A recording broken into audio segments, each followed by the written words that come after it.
Hi guys, welcome to the E4 rating climb. This is episode 6. We are getting into a cheeky little game here, going from 550 to 600 today in the rating range ELO climb. Alright, this guy has my old Chess Girls logo as his picture.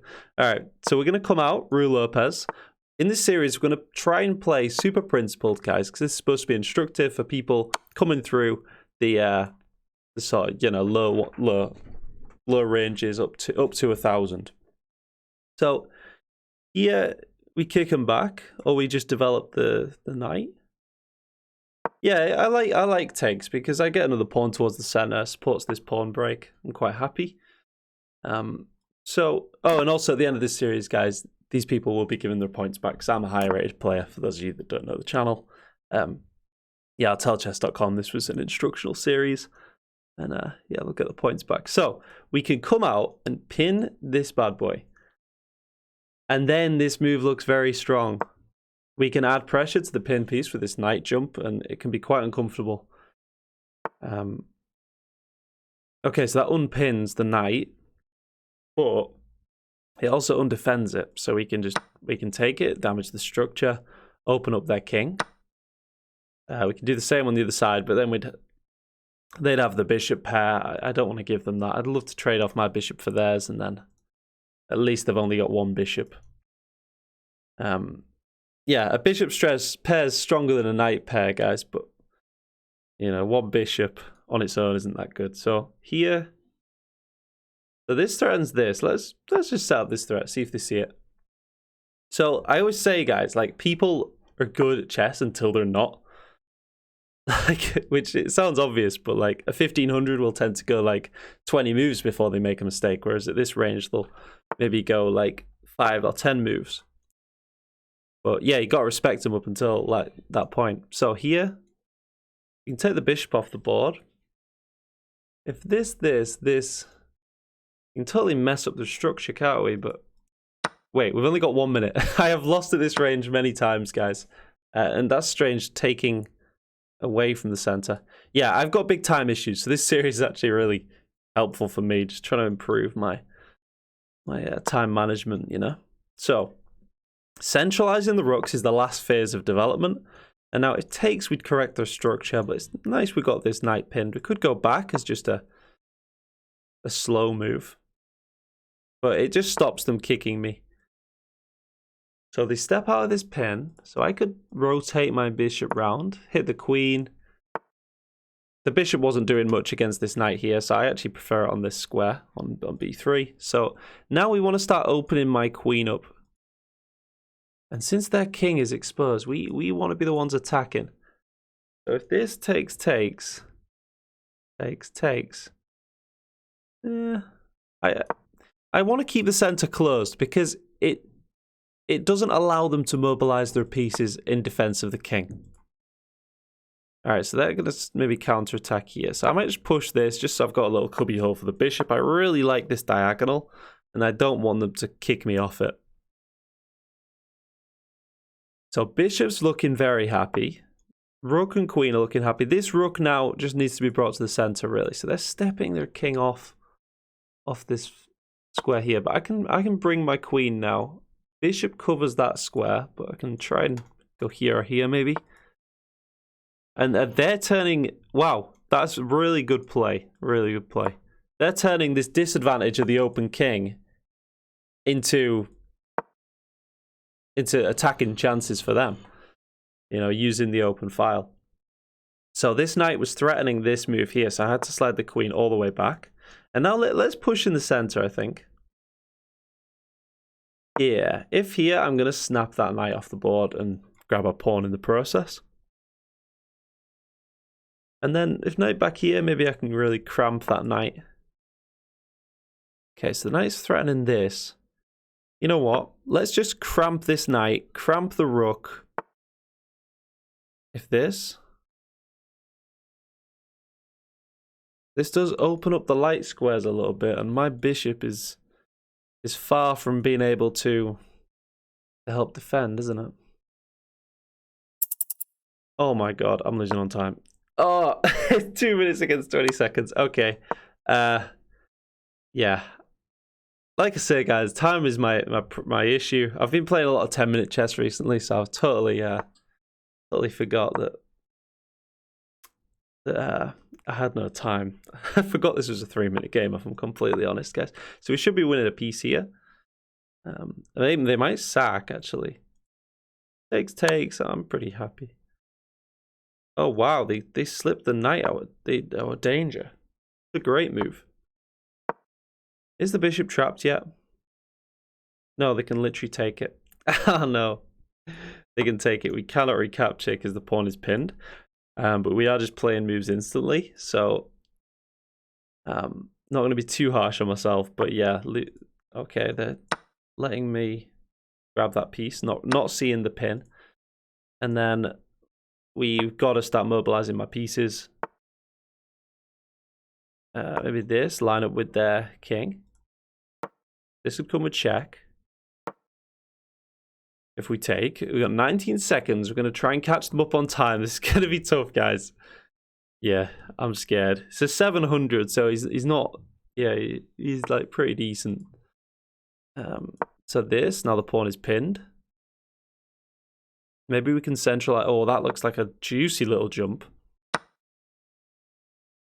So maybe this. They bring a rook, we might have to snap it off.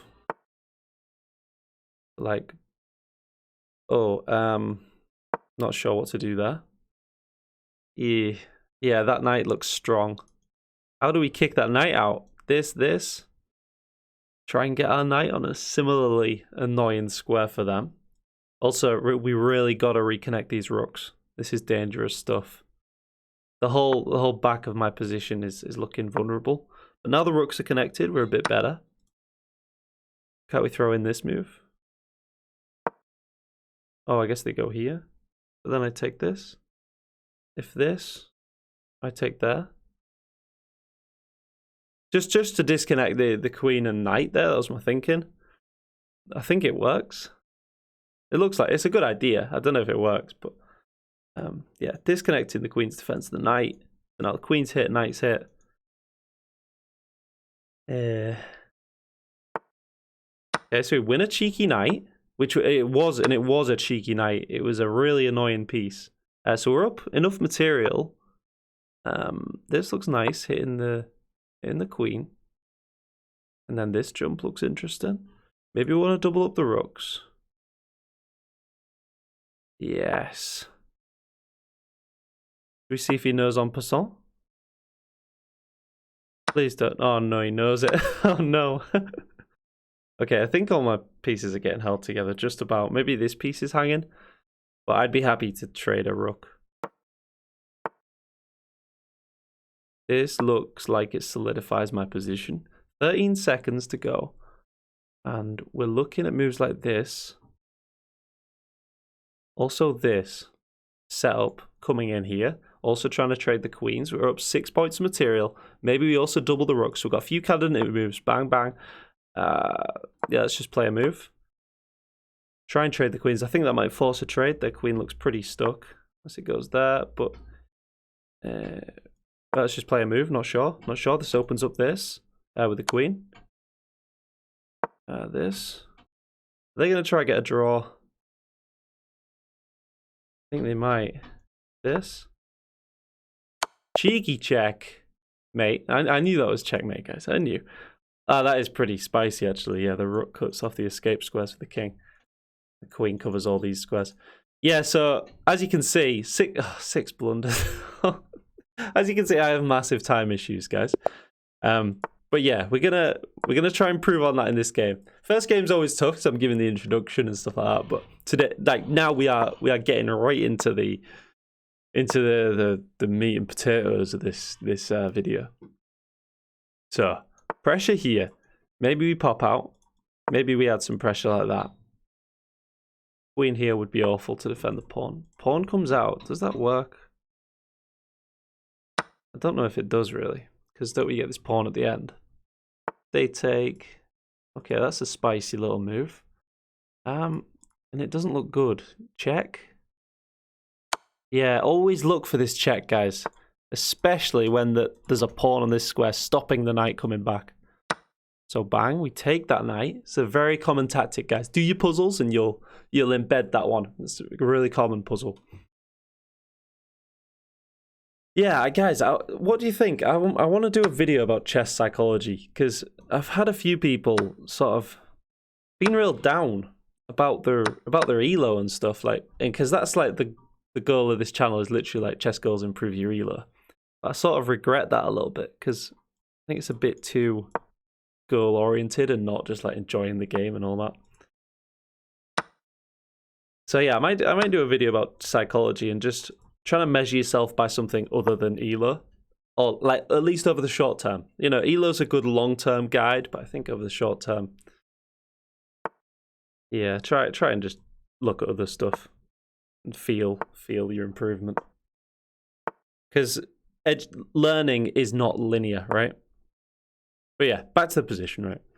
So these pawns are doing a good job of suppressing my dark square bishop. Maybe we come out, connect the rooks if we can. Oh, but actually this is a monster rook here. Stops us castling. Maybe we castle long. Queens are off the board. We could also consider in maybe this and then lift the king into the center. So if this looks very nice, but then here we take this. Just disconnects the rook from the, you know, my whole position. So maybe we can castle as normal now on the king side. So this is an idea. Kick the bishop, but it has free reign. Generally, it's not a great move, guys, if their piece has a lot of squares to go to. A lot of squares means a lot of options, and therefore they've probably got a good response. Always try and restrict your opponent's pieces. So, yeah, but I am going to play it, but more for tricks. Because if they go this, well, no, they're not going to go this way. It hangs the bishop. But I just saw this fork. I was trying to remove the defender of the fork square. That was my thinking. Ah, and that does it. Yeah, unlucky, mate. Okay, that one was a bit better. 0 mistakes, 0 blunders to compensate for that first game with the cheeky 7 blunders. All right, so oh my god, the Reti. This is some advanced stuff for a 700. The Reti. But it's a perfectly fine opening. So it's to do with like flexibility because you always play your knight here pretty much anyway. So I think the Reti keeps you very flexible to respond to what your opponent does. So let's small center. Let's maybe fianchetto this bishop. Okay, so if here takes, we take with the knight. They are taking towards the center, so now they've got 2 central pawns and we've only got 1. But we've got, you know, got a knight in the center of the board. I'm sure we're fine. Although they do get to kick the knight with this. I think takes was definitely the move. This is like a reverse Sicilian. You know, you always take towards the center. So now I can just grab that pawn. So let's try it. See if we can hold on to the pawn. This guy is just like lashing out at me. Smashing pawns into the center. This we could do takes and then capture the pawn. So, and also, like we saw in that last game, this classic tactic of check. But here the difference is we have this move to defend the bishop. Bang. If check. And block the check, you know. Okay, so this tactic no longer in play. Pawn's moved, so wait, what's the time? 2 minutes, all right. Keep shouting at me, guys. Keep shouting at me. Time. All right. This knight in the center looks very happy. If takes, we are very happy to get the queen in the center or the pawn. Pawn looks interesting because then we can target this pawn here. Yeah, this looks nice. It opens up my bishop as well. Let's pin this knight. Therefore, this pawn is like undefended. Let's get castled as well, and then we're just going to go after this pawn. They're really going to struggle to reinforce it. If this, we take en passant. Oh, the French accent there was on point. Let me know if I've got any. Are there any of you French, guys? Have I got any French viewers?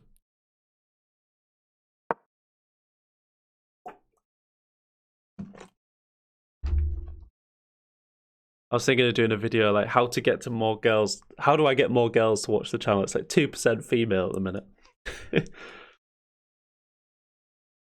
All right, this.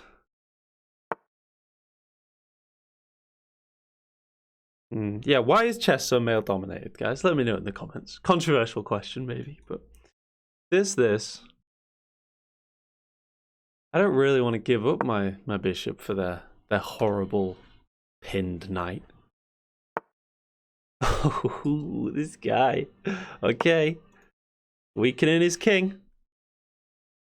We're just like a coiled cobra right now. We're just sliding our bishop back. And then we're just gonna pounce, bring the queen in, not there because it hangs the queen, but you know, bring the queen, try and pressure this pawn, maybe come slide here with the bishop here. Here or here. If this puts us on the nice diagonal straight away, this pawn is pinned now. So we can take en passant, but they recapture. I'm very happy to just slide back. Maybe they keep... This guy doesn't... I don't think he has a plan. This is something you often see at the lower ranges. Like, they don't know what to do in the middle game, so they just like start throwing pawns down the board. Which sometimes is okay. Taking space is a great thing in chess. That's one of the main... You know, when engines evaluate a position, that's one of the main factors they use. They use space advantage, obviously material, and piece activity. But the thing is, space advantage creates piece activity. So if this, blocking off the dark square bishop... What's my plan now? I'm saying they don't have a plan. What's my plan? I think just develop the final piece. And then... I'll lift the queen, centralize the rook. Maybe play this. Give the bishop a cubby hole if they start threatening to trap the bishop. But yeah, we've not got any major plans ourselves, so maybe this. And I mean, if takes, it reinstates the pin we had on the knight, on the queen. And I mean, if this and they push, this is what I mean, guys. They're good until they're not, you know, at every level of chess. Let's see if we get a cheeky resign there. So yeah, just when you play and if you feel like banging your head against a brick wall, like, just keep trying to play solid moves and eventually they'll make an inaccuracy. So this guy now contemplating his life. I sometimes do this if I'm... You don't really want to instant resign. You just want to just have a little talk to yourself. Oh, and this guy's going to time out. Okay. Where's he from? Italy. Yeah. So a slight lack of etiquette there from the Italian. But fair play. We've all done it. So maybe one or two more games, guys. We have e4 on the board again. We love it. All right, we're gonna get... Should we go for an Italian in memory of the last opponent? So if here we're looking for like lines like this. Here coming out. That seems like a very weak move. Can't quite say why though. I guess it stops me developing this pawn. If this... I mean, we could do this and this, kick the queen. Yeah. Or we just get castled. If this.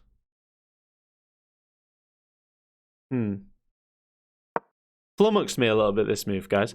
I was thinking just get castled, because then we can push this pawn and slide out with the bishop, tempo the queen, and be very happy. Although if this... Oh, this looks a little bit tempting now. If takes, check, back, queen out, block, take. Whoa, I'm clever. Look at all them lines. I think that works. Does that work? That looked fancy on them lines, guys. This? That's what I calculated. Unless they step out with the bad boy king. And like I think the king has to like slide over. But what did we get? Oh, they do that as well. Yeah, this is another key puzzle motif, guys. That's why I'm not clever. I just like it looked like I saw that quite quickly, but it's because I've done a lot of puzzles. Like I drill them every day. Well, I started again. I stopped doing them for a few months, but the other day I started drilling these puzzles. And yeah, that's a really common one. The knight. With the knight taken there because of the rook situation. So now we got a free knight. They've not got any threats. They've only developed their queen. Oh no, no. Man, not a queen move. Anything but a queen move. I mean, he's going after this pawn, but it's just absolutely irrelevant. If this, we hit the queen, we protect the pawn. Or this, I mean, it's a check, wins a pawn, protects the pawn. Yeah, just anything but a queen move, please, Jack. This guy just... So, the last guy developed okay. Got out the opening, but then straight up hung a queen. So blunders was his problem. So that might be your problem too, guys. This guy just didn't develop his pieces. Like, play one more game or... Yeah, like this, on move 2, I said, what is that, you know? And when did he develop? To be fair, he didn't have too much, he didn't have too much of a chance, but it all started just getting the queen out and then moving the queen. Like, every move is so crucial in the opening. Every move has to have a purpose, guys. I think we'll leave it there. Cheers. Like and subscribe if you enjoyed that. I've only got 32 subs till we hit that big 1,000, guys. Love you all. See you next time. Cheers.